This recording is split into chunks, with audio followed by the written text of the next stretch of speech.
They walked her across the carrier deck like she didn't belong. No rank, no uniform, just wind in her hair and eyes that didn't flinch. Sailors turned away. Officers whispered. She didn't resist. She didn't explain. But 20 feet from the gangway, the Admiral's voice cut through the comms. All vessels halt movement.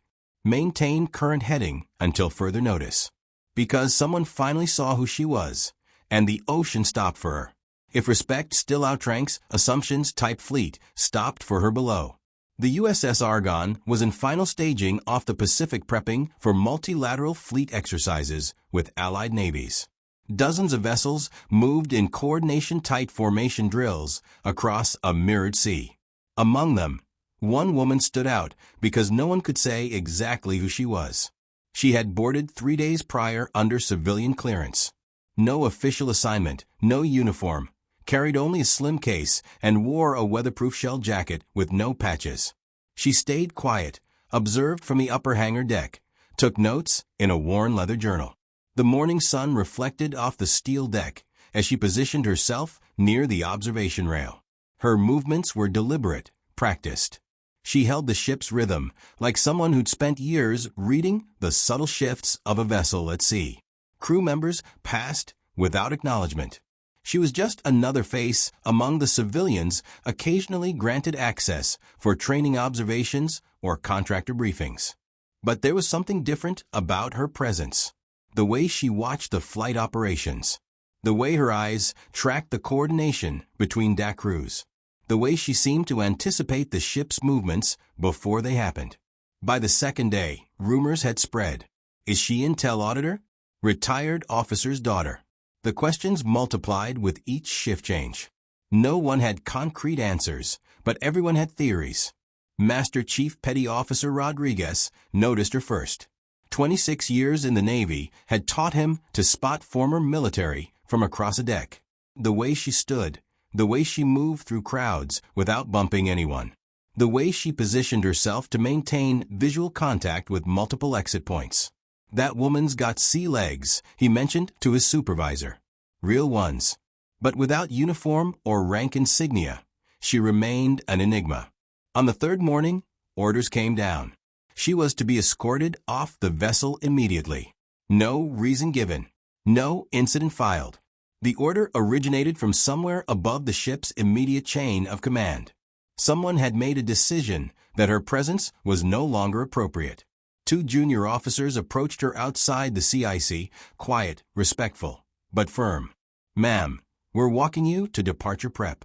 She didn't protest, just closed her notebook, slung the case over her shoulder, and followed. Her compliance was complete, but not submissive. She moved with the same composed confidence she'd maintained throughout her stay. As they moved down the flight deck, eyes followed. Pilots paused in their safety checks. Deck crew looked away. No salute, no courtesy, just absence. The walk felt longer than it was. Each step carried the weight of unspoken questions and assumptions. Who was she? Why was she being removed? What had she done or failed to do? The escorting officers maintained professional distance. They'd been given orders without explanation, and they followed them without question. But as they approached the gangway, something changed. 20 feet from departure, a message flashed silently across every comms unit. All vessels halt movement. Maintain current heading. Secure comms. This is an Admiral's order. The deck froze because no Admiral had ever ordered a full fleet halt during drills.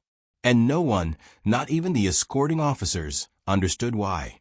The woman they were escorting stopped walking.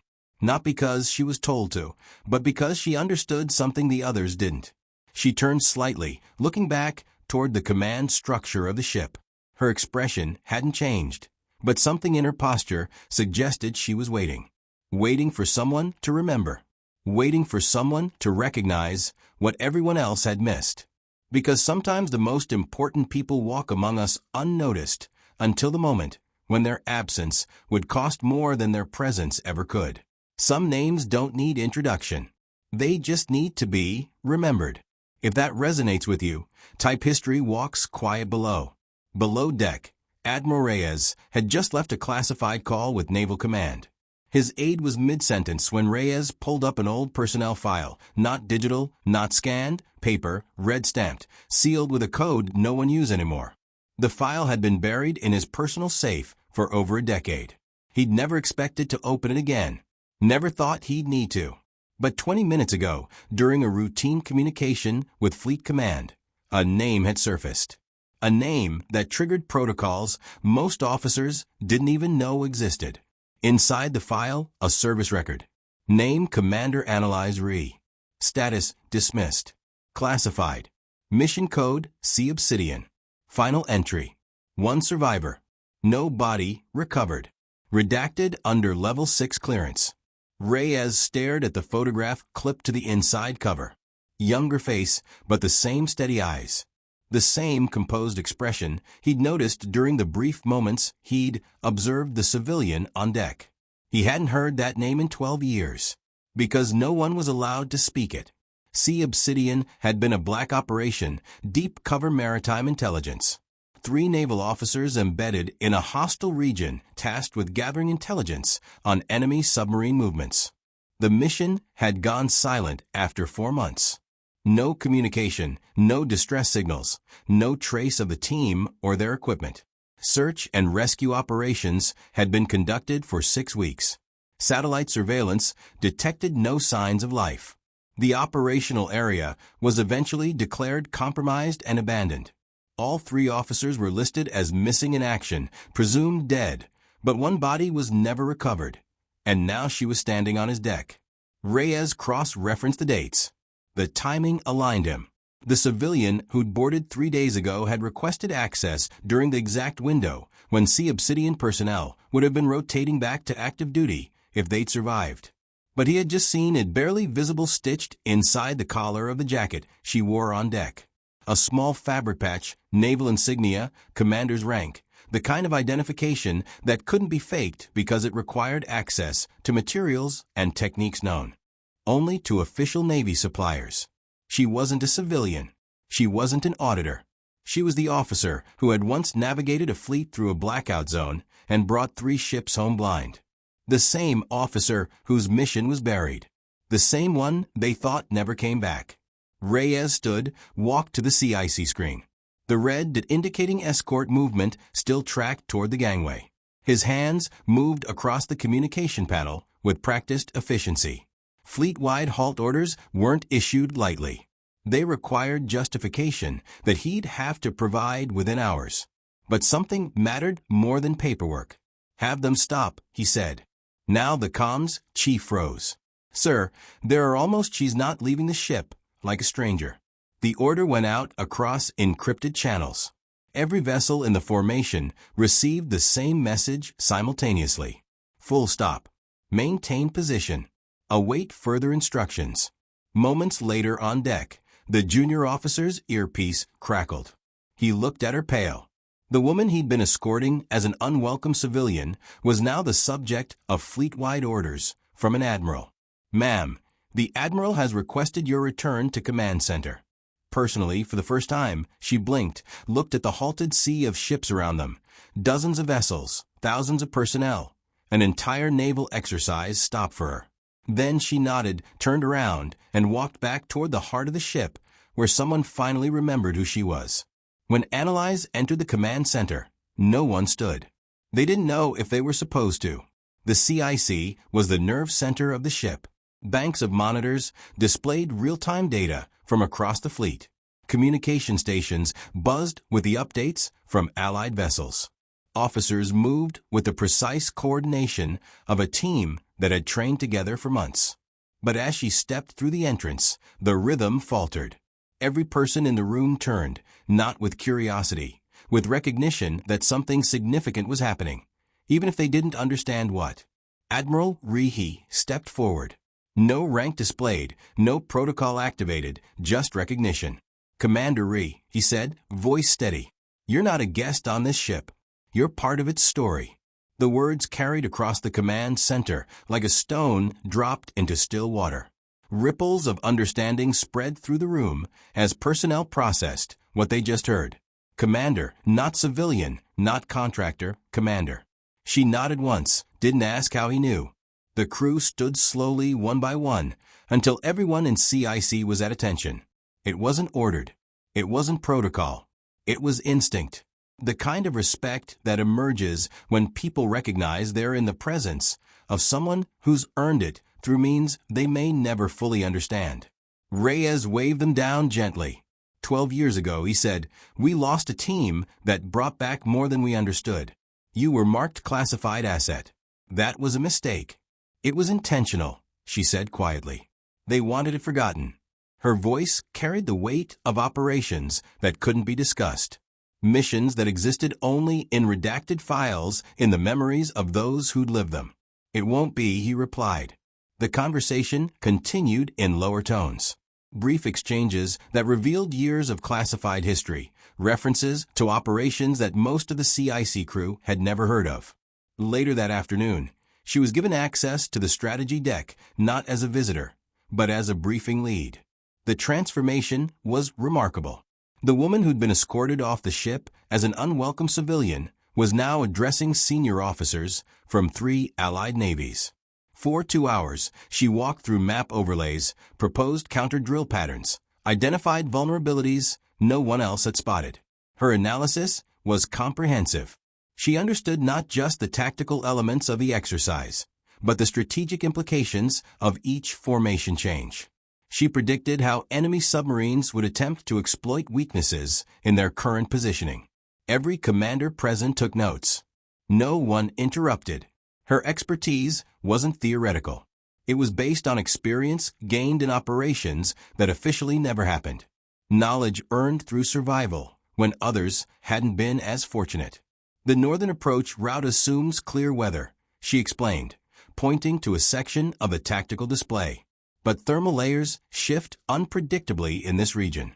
Sonar effectiveness drops by 40% when the conditions change. She provided solutions along with every problem she identified. Alternative routes, modified communication protocols, contingency plans that accounted for scenarios the original exercise planners hadn't considered.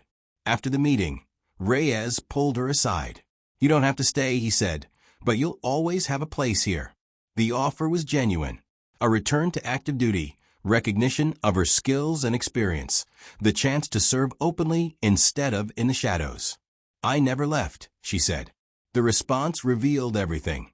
She hadn't abandoned her service when her mission was classified and buried. She'd continued serving in whatever capacity was possible. The civilian observer who'd been quietly taking notes on deck exercises. The unnamed consultant who'd provided intelligence briefings to Allied navies. The ghost who appeared when expertise was needed and disappeared when recognition would compromise ongoing operations.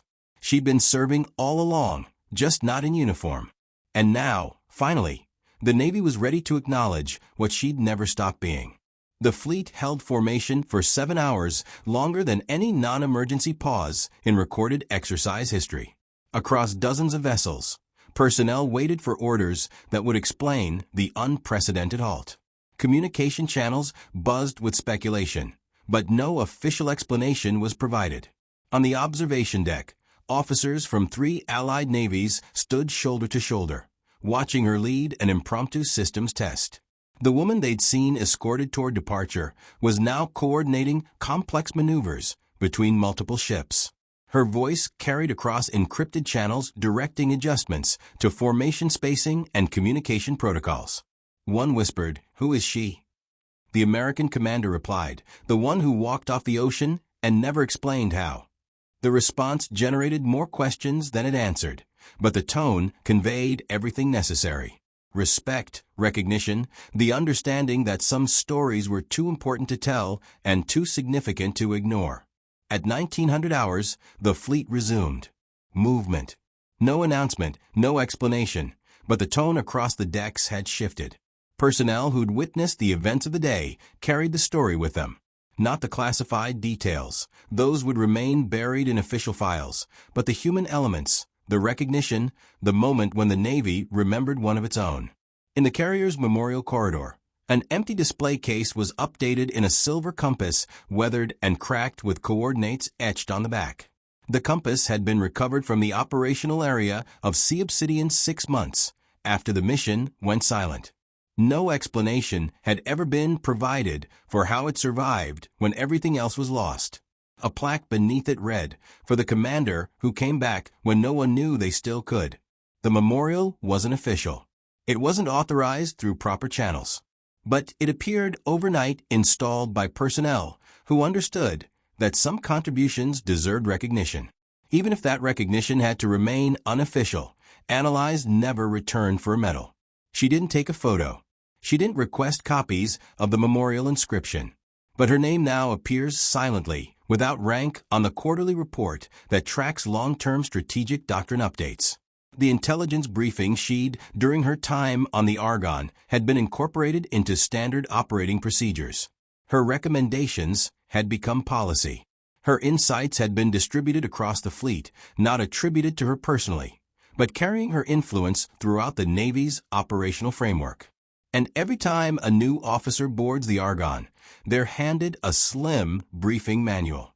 The orientation materials covered standard procedures, emergency protocols, and chain of command structures. But hidden within the routine documentation was something unusual. The first page contains no instructions, just a single quote. "If she's ever on your deck, don't ask why, just follow." No name attached, no explanation provided. Just guidance that would ensure future recognition if similar circumstances arose. Because some people serve in ways that can't be publicly acknowledged. Some contributions happen in shadows that never see official light. Some heroes walk among us unrecognized until the moment when their absence would cost more than their presence ever could. The ocean had stopped for Commander Annalise Rhee, not because she demanded it, but because someone finally remembered that the sea doesn't stop for civilians. It stops for those who've earned the right to command its respect. Some voices aren't raised, but when they return, even the sea holds its breath. If you believe quiet legacy is still legacy, type Fleet Listen below. Subscribe to The Ordinary Heroes, where names are carried quietly but never forgotten.